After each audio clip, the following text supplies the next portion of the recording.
What's up, y'all? Another episode of Beyond the 9450. We're very, very grateful for you to be tuning in with us because you could have been anywhere in the world, but you're tapping in with us. So that says a lot. I'm Chanteé, and this is, Brittany. and yeah, we're here to talk about the business of sports as per usual. You know, how you doing, Brittany? Doing good. Today was a good day. It was a nice, beautiful day outside. I received a surprise visit from my mother and my little niece. So I was very happy and I had a good day. So how was your day today? It was good. I'm glad today is like fake my Friday because we have a long weekend, so I'm just packing to go visit family back home in New York. So I'm excited about it. It should be a good weekend. Fire, fire. Yes, as you may be listening to this, it will be 4th of July. So we are gonna be celebrating early. This is Shantae's Friday. Okay. Thank God. But yeah, so we still had to get it in, still had to give y'all some value. So you already know before we get into all the topics that we got to talk about tonight, we got to talk about SeatGeek. If you're looking for tickets to your favorite event, whether that be a basketball game, a concert, it doesn't matter. Holla at SeatGeek. Use the code the 9450 at checkout, and you'll receive a $20 discount off of your first or next purchase. And yeah, redeem your discount today. Go to SeatGeek.com and put in our promo code the and receive $20 off. So we're gonna get right into it. So obviously the other day, it's not even the other day, I'm bugging. Feels like the other day. The Celtics won the championship, the NBA championship. It feels like this just happened. But it was 2 weeks ago, or more than 2 weeks ago at this point. But they won the championship. And this week we got word that the Celtics owner is actually going to be selling the Celtics. So the Celtics majority ownership group, led by Wick Grousbeck, is planning to put the team on the market. A lot of y'all probably wondering why would they do this, or why would he do this, considering the Celtics just won. Their value is high, obviously. They just wanted a championship. So a lot of people had their eyebrows raised, but in a statement, Wick Grousbeck said that the decision to sell was made for estate and family planning consideration. Grousbeck and his investment group bought the team from the Gaston family in 2002 for only $360 million. It's a shame that I'm only saying $360 million, but in a few sentences, you'll understand why I say only. So Gaston had previously owned the team since 1983. Grousbeck should be able to get quite the return on the investment. Like I just mentioned, the Celtics are one of the most storied franchises in all of sports. You know, they just won their 18th championship over the Dallas Mavericks. So that title actually put them over the Lakers for the most NBA titles. And so I say all that to say that right now the Celtics are valued at roughly $4.7 billion. Again, that's $0.7 billion. And again, Wick Grousbeck purchased a majority share in the Celtics in 2002 for $360 million. Mhm. Brittany, before we continue, how do you feel about 360 mil, 4.7 bill? I Talk about it. mean, that is a great return on investment. That's basically more than a 10x, if you want to say. Like, it's, and this is why, like, for us in our community, we, a lot of us are not long-term thinkers. I think we have to develop that habit. But look at this. They purchased this from the Gaston family in 2000. It is 2024, so that was 22 years ago. They've held this investment, you know, analogous to you holding stock, analogous to you holding bonds. This is analogous to you holding any type of investment product, asset, held for 22 years and made a 10x return on the investment that they made. These are the plays that these owners are making. This is a great play. For estate planning and family considerations, yeah, I would like to use it on my family. Right. So, again, I know a lot of individuals, and shouts to Front Office Sports because this is where we read the article, but they really were talking about how a lot of people had their eyebrows raised because of what we just mentioned, right? Which is the Celtics are the Celtics. The amount of titles they have, the fact that they just won another championship. Why now? And like Brittany said, family planning. Whether that be for will, whether that be for trust, whether that we don't know exactly what Right. they have planned with the money that they're ultimately going to be given, but that piece that Brittany just said is really important. Like estate planning and family for family purposes, family planning. And that's how you build generational wealth, right? Like that money's not going to probably be sitting somewhere. It's probably going to get reinvested somewhere else eventually down the line, or somebody may not be able to touch it until they're, I don't know, 18 or we're not. It's so many different things that they can be doing, but they've held on to this. Well, WIC, has held on to this majority share for now 22 years. So that's quite some time. And 3.6 ain't nothing to 4.7 billion. So, and again, that's a rough estimate. And now it seems as though the Celtics can now become the NBA's first $5 billion team. Ooh. Yeah, $5 billion. Again, the Celtics said they expect to sell a majority stake in 2024 or early 2025, with the remaining balance closing in 2028. And Grousbeck will stay on the team. Stay on as team governor. So that means that he'll still have authority to make decisions until 2028. And the second part of the deal is expected to close.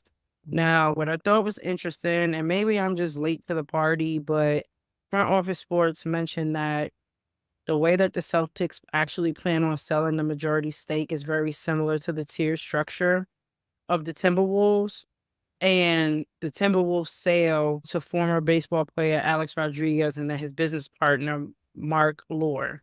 Those groups are now in arbitration after Taylor, who is also a part owner of the Timberwolves, Glenn Taylor, he pulled the team off of the market in March over Alex Rodriguez and Mark Lore allegedly missing payments, which they are currently disputing.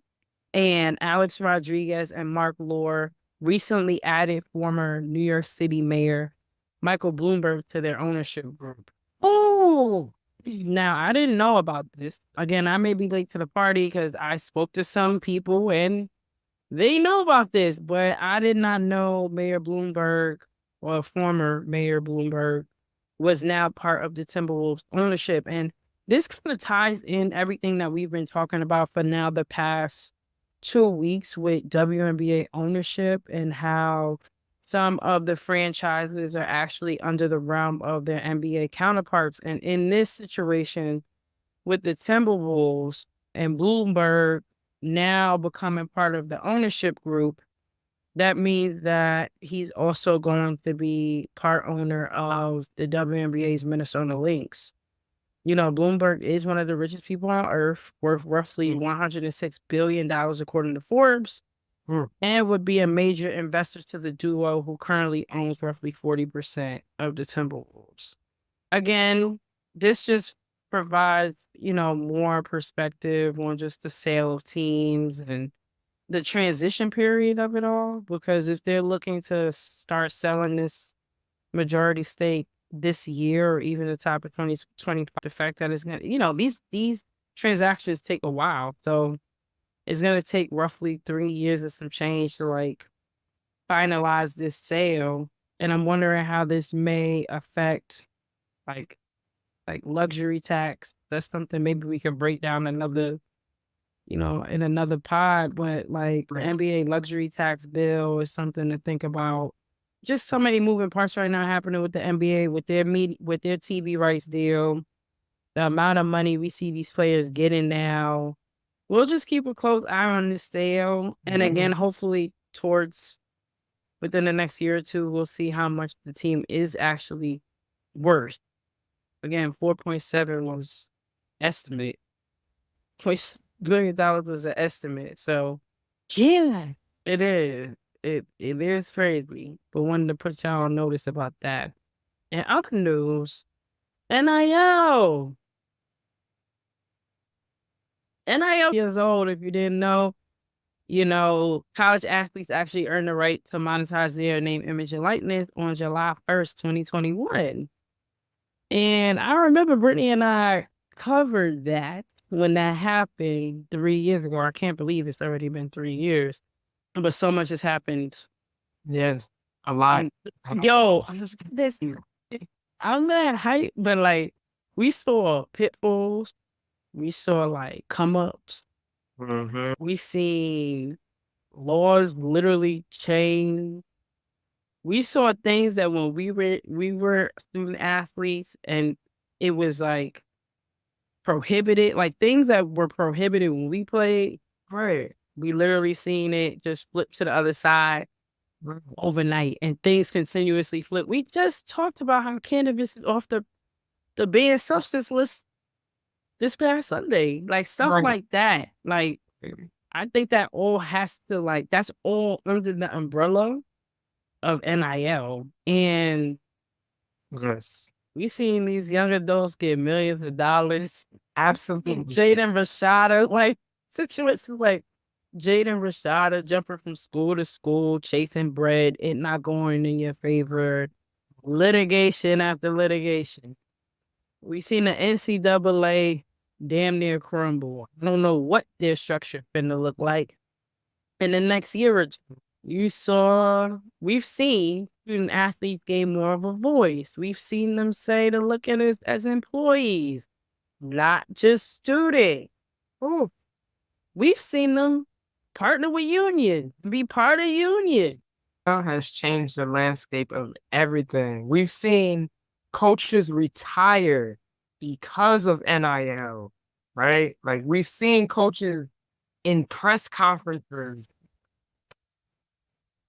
shade on NIL, okay?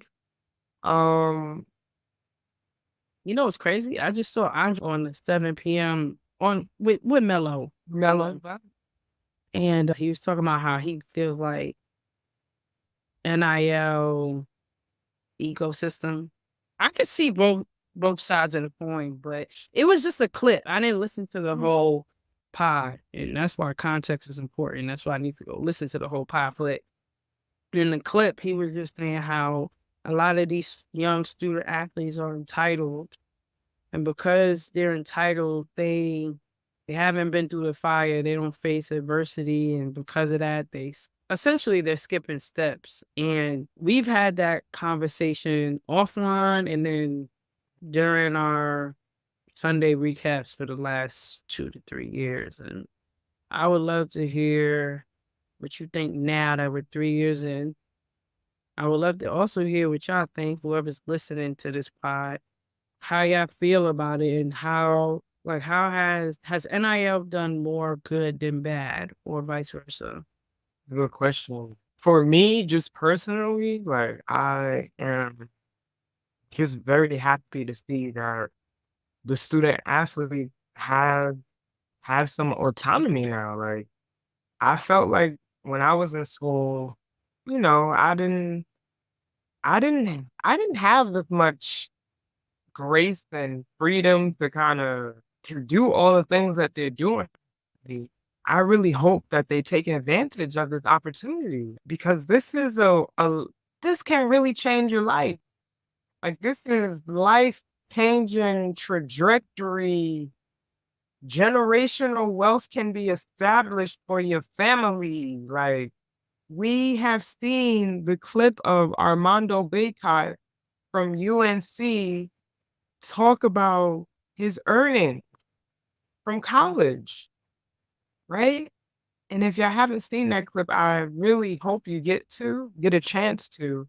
But he talks about him essentially using the UNC brand to make close to $2 million in earnings as a college student. Okay? Armando Bacard made close to, or even over $2 million as a collegiate student athlete playing basketball at North Carolina. Some people will never see $2 million in their lifetime. Okay? So that is change.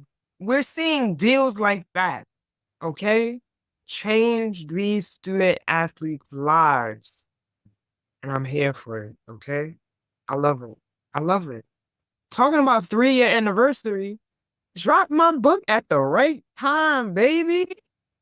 2 days behind the dream. June 29, 2021, I dropped my book 2 days later. They letting student athletes monetize their NIL. That's a dream. Okay? All right? Wow. Yeah. So a lot has happened in only 3 years. What I will say is that one of the authorities that Brittany and I have been diving deep into since the beginning of like their start has been Open Doors, which is an NIL marketplace. It was one of the first NIL marketplaces that we seen kind of erupt very early.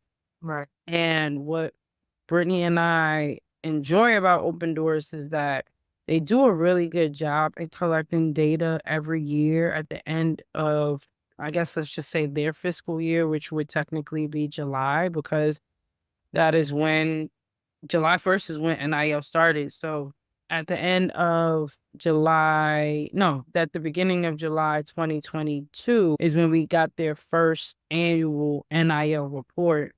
And they do a really good job breaking down statistics, data, trends that they saw throughout the year on the men's side and women's side.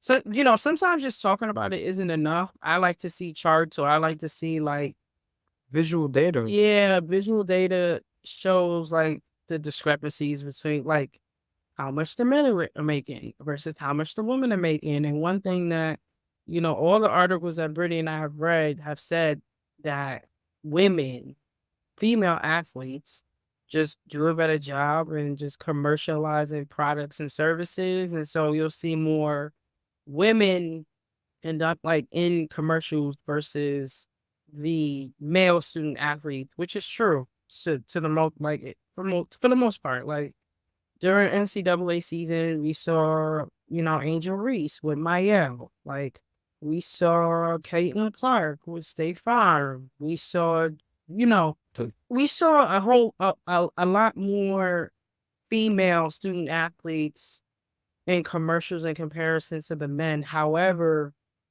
what's interesting and intriguing is that the men are still making way more money, NIL money, than the women. And that's really from what we have seen in the last few years in this current annual report is not the boosters, basically. The boosters and the boosters. The collectives. That's really what I want to say. The collectives have been like pushing more money towards the men more than the women. We've seen and read articles where some of these, to Brittany's point, with Baycott making over $2 million while at UNC, there's players that's making literally millions of dollars in a year or every year. So I still like to say there's still work to do between the women and the men in the NIL space. And so to give y'all some numbers, Open Doors is projecting that the worth of NIL for this upcoming year will be $1.67 billion. Now, to give y'all context, in 2023 to 2024, the industry was worth $1.17 billion. So there is a jump there. And then by 2025, 2026, the NIL industry is going to jump to $2.55 billion, which is a huge jump from $1.67 billion to $2.55 billion. So before we started this pod today, Brittany asked me, like, what do you think is going to happen to NIL in the future? And I was like, it ain't going nowhere no time soon. I don't think NIL, I think NIL is here to stay. At this point, it would be too hard to reverse what has already been done. There's no way. NIL is here to stay. The laws are just going to keep changing and getting more refined. More student athletes are going to understand business just earlier.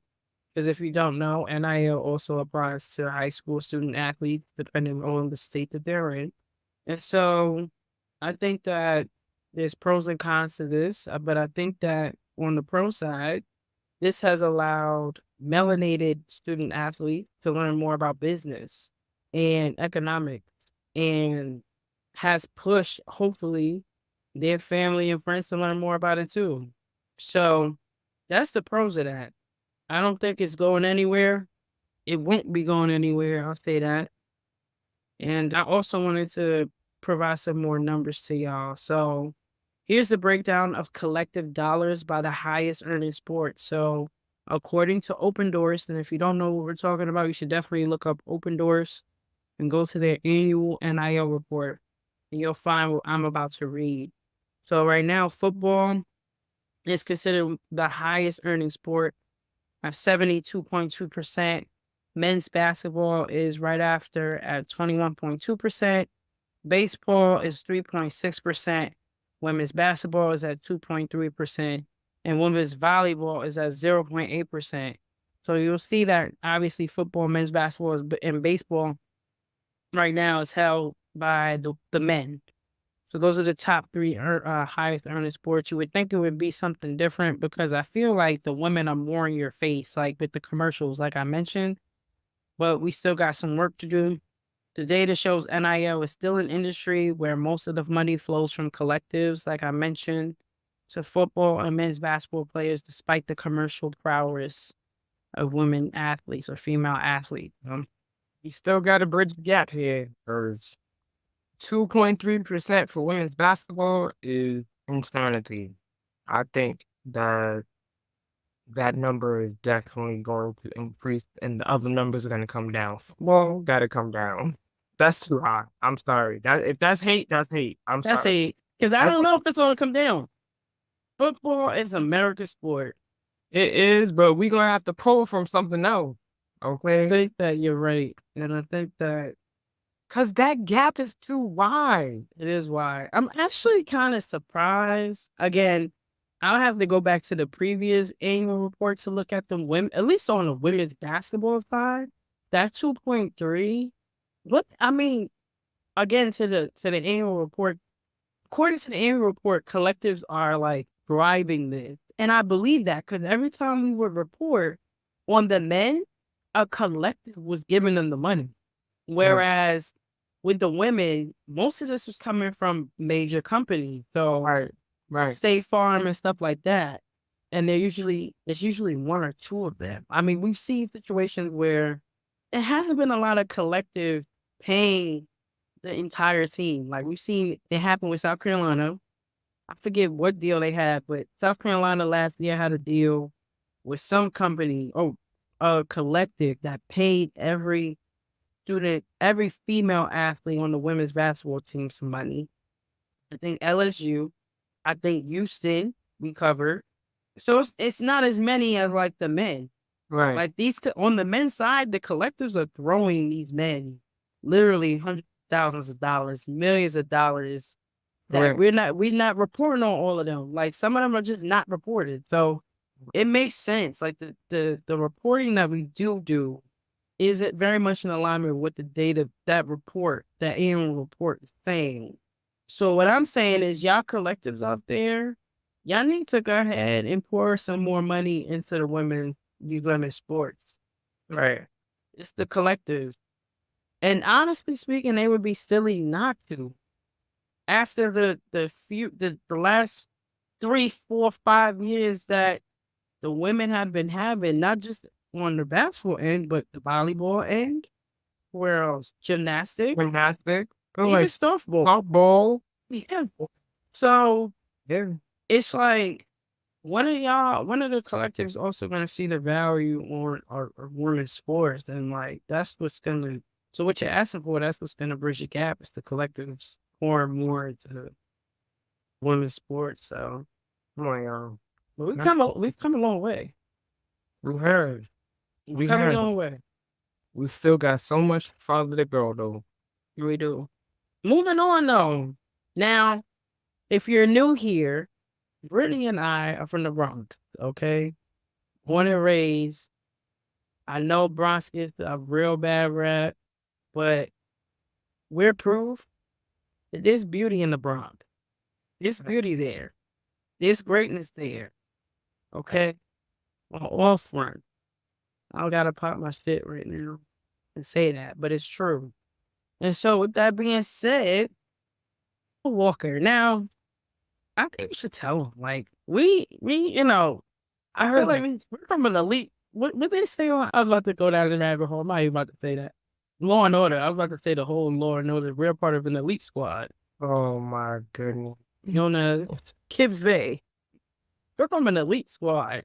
But yeah, no, all jokes aside, like growing up, Brittany and I played AAU basketball at Kibbs Bay Boys and Girls Club in the Bronx near Soundview. The greatest of the greatest of players have come from Kibbs Bay. I mean, including your brother, including Kenny Satterfield, Correct. including a lot of other people, Corey Fisher.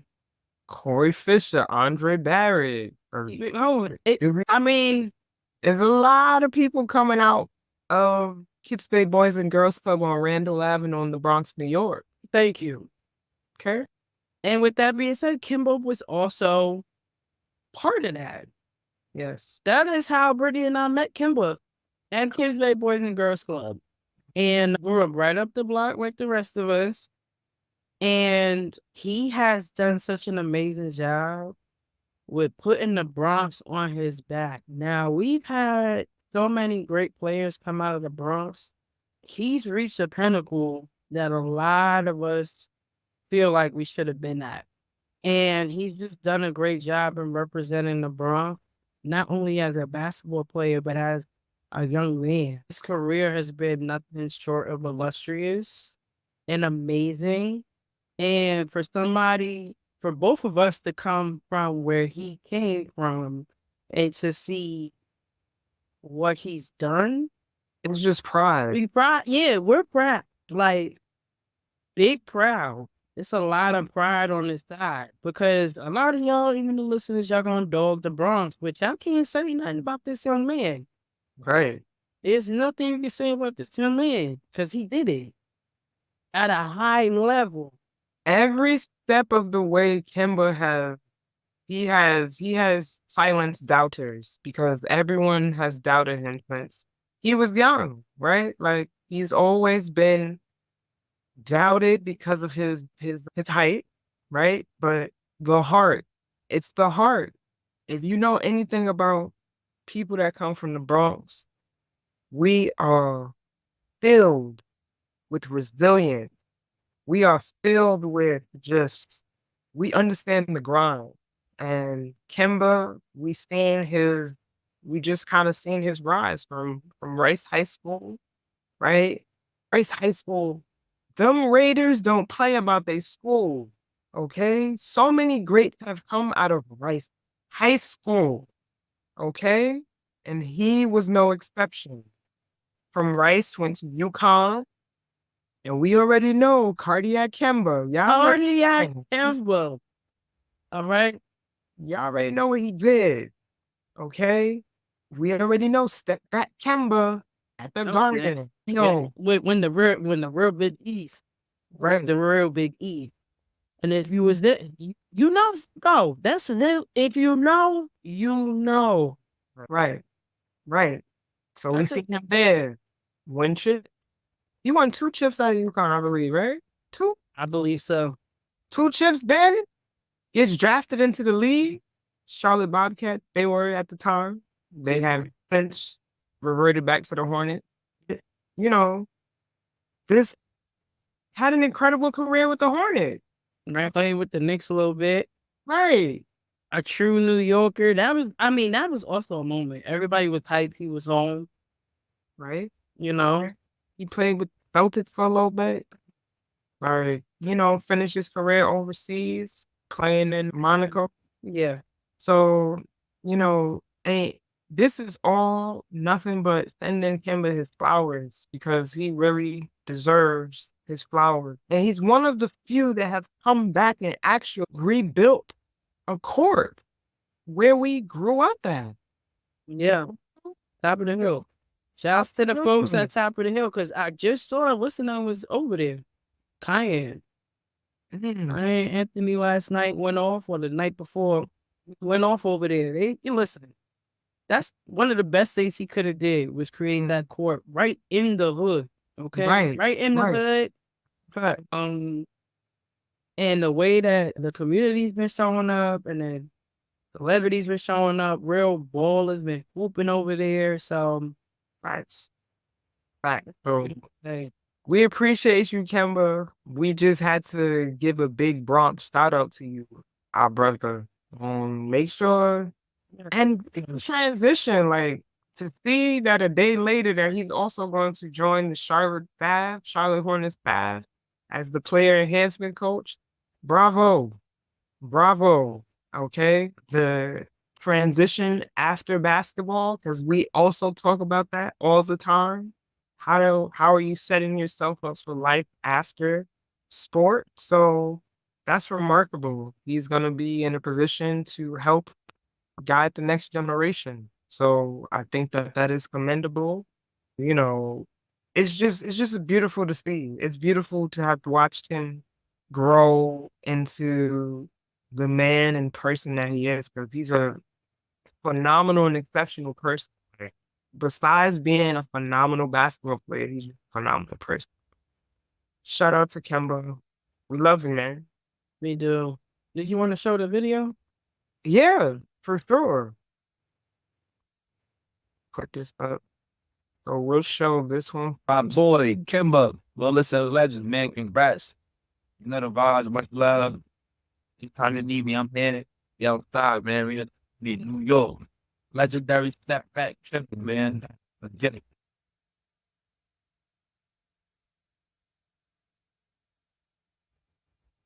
No.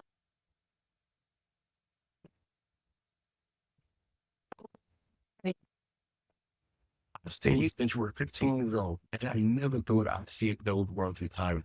From Coach Book, I love you with all my heart, T. Whoa. You might worry. Play with the God, though. Don't worry, you were in the UConn. It isn't even leaving at the bottom, bro. You got a lot of respect for your experience.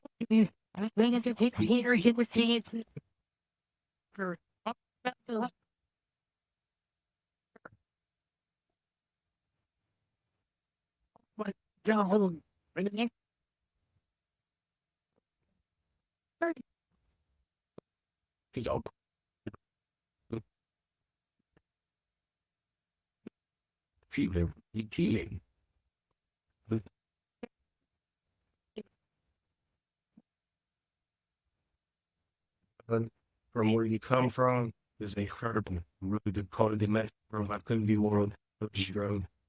Champion for winner. Need to fight all out. You helped me three. Already nothing. Good brother. You gave every guard 16 under the belief for word of word. Like, it's a real film. Well, it's my dream. I've been waiting a long time for the game. So we always try to instill in him that just go, just on that level as high as you can and get that okay.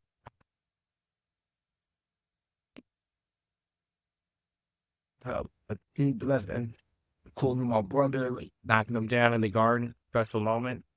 Game winners. That's what you did. You're clutch.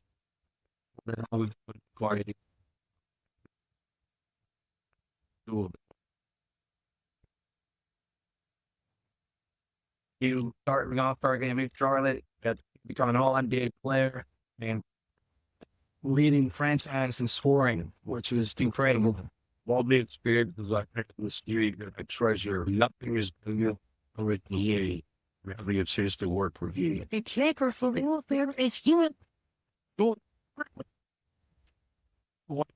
Or is it how you got that in the it was always so fun watching you play basketball. I'm certainly thankful for the opportunity that I had to play with you as a teammate. Made a whole career, I just sent the transfer to you. Get out of the way and let you do the rest. I made the leader.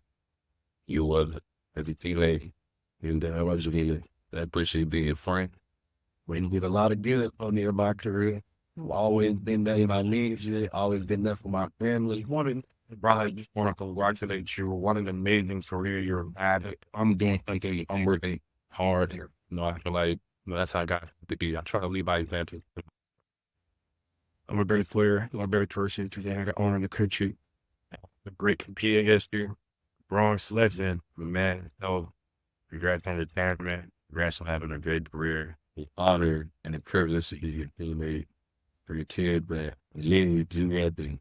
Western is today way third in Western we need it. Everything that you bought for the game, everything that you bought along, somebody with you, my guy, the like or spiritual, it's your work, but courage. 2008, I remember UATG watching the DC, in a red room 10, and all of a sudden, 16 years later, what a career wasn't the all done. He took New York record my thing. He paid for me.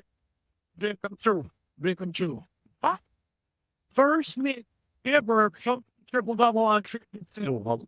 Where was we're team of nowhere. We got the silver walk down the NBA's what through Super Hills in it. You have to beg to have you guys respect me. That's you my pitch. High school, college, NBA. You're going to be congratulations. Always been a channel, always to the bed. You changed the game for so many kids, so many people across the world.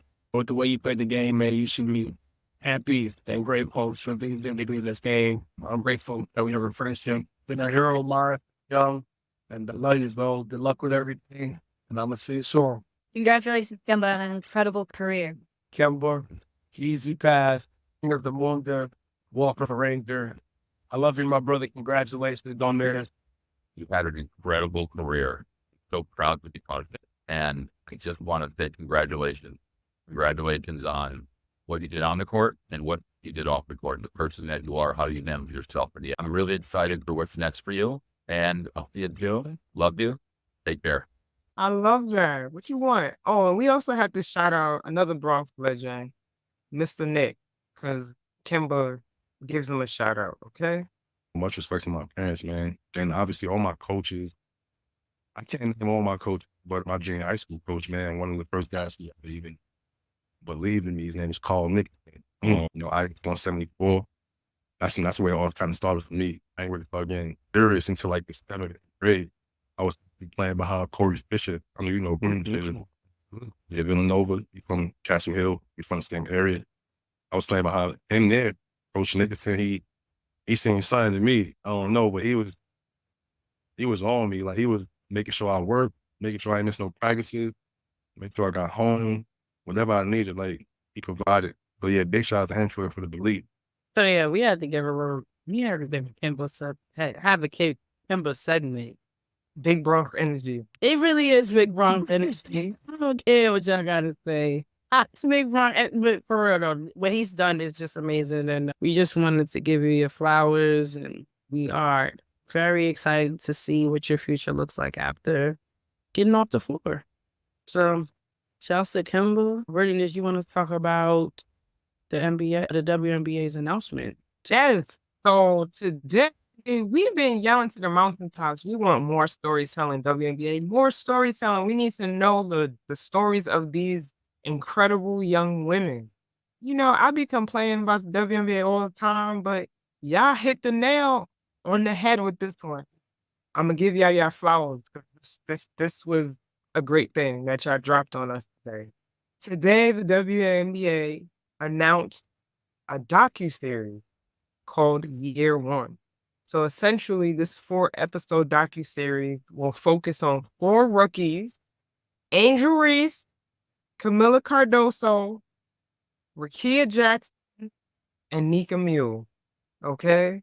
Featuring behind-the-scenes looks during key events. The key events that they'll be talking about throughout this 4-part docu-series will be the WNBA draft, WNBA training camp, some of their first WNBA games, WNBA All-Star Weekend, the Olympic break, the second half of the season, the end of the season, and the playoff. It is available right now on the WNBA app and YouTube. Okay, so make sure y'all go check that out. I think it's only really like short segments. They're not very long series or episodes. I think the first one is probably like 7 minutes long. So go check that out if you want to learn more about these rookies. I think this is a great thing. WNBA, thank you. This is what we wanted. How you feel about this, Chanteé? Love it. More storytelling. I mean, that's what we need to see so that more fans can relate to these players. And I love that they're doing this. I hope that they continue to do this. It just brings like a personal humanizing aspect to these players, and I think that's important. And I think this is very timely. So yeah, I think the WNBA got it right here, and I hope that they continue to do right and do the same moving forward. That's good. And then last but not least, I did see Monica, the singer, and Tasha Cobbs. They was at the Chicago Skies game the other night. Say the women, they didn't bring everybody out. Hello. People been popping out to the games. They been moving. Did you see Monica? She was hyped when she went into the locker room. Monica. Right. Like she was in there asking Diamond Disparage, "Are you okay? All right?" Monica. Who was yelling in the The snow? boy is mine. Right. Is mine. Legendary. Oh, Legend was in there. Tasha Cobbs, another OG in the gospel game, pulling up to the game. yeah. Sure. And shouts to Angel Reese. I mean, she had a phenomenal start to her career, but then she's on the All-Star team. Yeah. It was announced yesterday. We saw, video of her crying and being happy. That's a huge accomplishment. So, not to be taken lightly, but she's been working. Yeah, she had 19 rebounds the other day. That is, Right. do you understand? And then that was her 11th consecutive game where she had a double-double. And I think she's right behind, if not Asia, I think she's right behind Asia. And Asia may be right behind Candace. Well, it may be the other way around, but also let's know she's been working, man, and she's doing a lot for her rookie season, and this is it's phenomenal. It's phenomenal. It is. I mean, the upside is crazy for her because, like, once she establishes herself as an offensive threat, then it's gonna be on and popping for real. Okay, like she's just doing this off of sheer hustle, relentlessness, tenacity. You can't teach that. Okay. So, and like we've always said, I think pairing her with Teresa Weatherspoon was the greatest thing that could possibly have done for her career in this early stage, right? We've said it before, we'll say it again. The Chicago Sky have taken on the spirit of Teresa Weatherspoon, and they play hard, just like she used to play hard. So I'm excited to see what Chicago is going to be looking like for the next couple of years, to be quite honest. So yeah, shout out to Angel Reese for getting that All-Star selection. And shout out to the celebrities for pulling up to the game. This is really how we're going to continue to grow the game, by getting people to come and showing people that you're excited. Like the fact that we seen Monica excited, like that's, oh my God. When you see women support other women too, that is huge because they always talk about how we always competing and how we caddy and all that. Nah. We throwing that out the window. This is straight support. We here, no egos. We here to support these ladies because they bust their butts every day, right?